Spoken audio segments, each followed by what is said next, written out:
ए भौजी भौजी हो सुनो तारू काहे देवर जी कोही ना। ए आज होली हो रंग लगवा ले तू। अरे पुआ छाने के बाकी है ना बाजी। ए बबुआ फिरी साड़े रे आज होली के दिन का हल्ला करने बारे। ए काका कहत ने भौजी के रंग लगाओ के त लगवाते नहीं। तो का नाम है भौजी के? तो लो सुनो भौजी के नाम हट शीला हो शीला हो शीला हो शीला हो शीला हो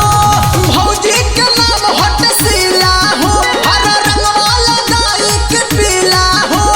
ललकी कलरिया हटा लो बनाही ललकी कलरिया हटा लो बनाही नहीं तो हो जाई गीला हो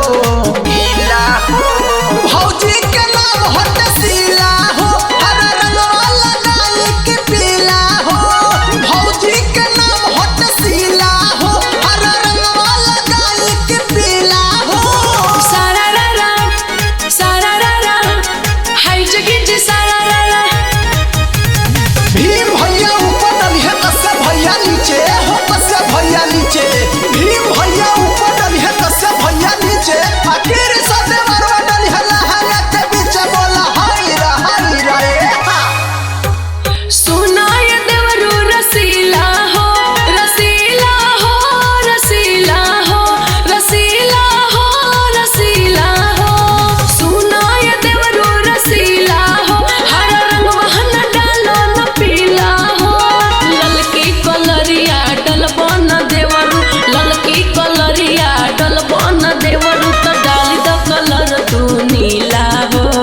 नीला हो सुनाय देवरू रसीला हो हरा रंग वाला डालो न पीला हो सुनाय देवरू रसीला हो हरा रंग वाला डालो न पीला हो सारा हाय जोगी जा सारा चांदनी से सटना न चली रंगदारी चांदनी से सटना न चली रंगदारी डाल के बरंग त डालो पर पारी बोला हाय रे हाय हा भौजी के साड़ी बढ़ीला हो ढीला हो ढीला हो ढीला हो ढीला हो भौजी के साड़ी बढ़ीला हो डाल दे कलर भी मनीला हो साया साड़ी बाची नाही साया साड़ी बाची नाही साथे बदल होई गीला हो गीला हो भौजी के नाम हट शीला हो हरा रंग वाला गाय के पीला हो भौजी के नाम हट शीला हो हरा रंग वाला गाय के पीला हो सारा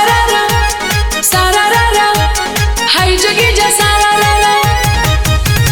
भौजी के देह लागे केरा के थम हो केरा के थम भौजी के देह लागे केरा के थम आ मन करे ऊपर से डाल दी रंग बोला हाय रे हा सुनाय देवरू रसीला हो रसीला हो रसीला हो रसीला हो रसीला हो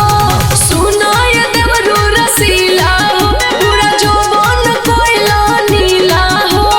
होली में इतना कोइला कलर की होली में इतना कोइला कलर की बॉडी भी हो गई ढीला हो ढीला हो सुनाय देवरू रसीला हो हरा रंग वाला डालो न पीला हो सुनाय देवरू रसीला हो हरा रंग वाला डालो न पीला हो अरे टनी हमरो के डाल लेबे डन बुढ़ौती में आंख घरिया Mixed by New Bollywood Recording Studio Surat.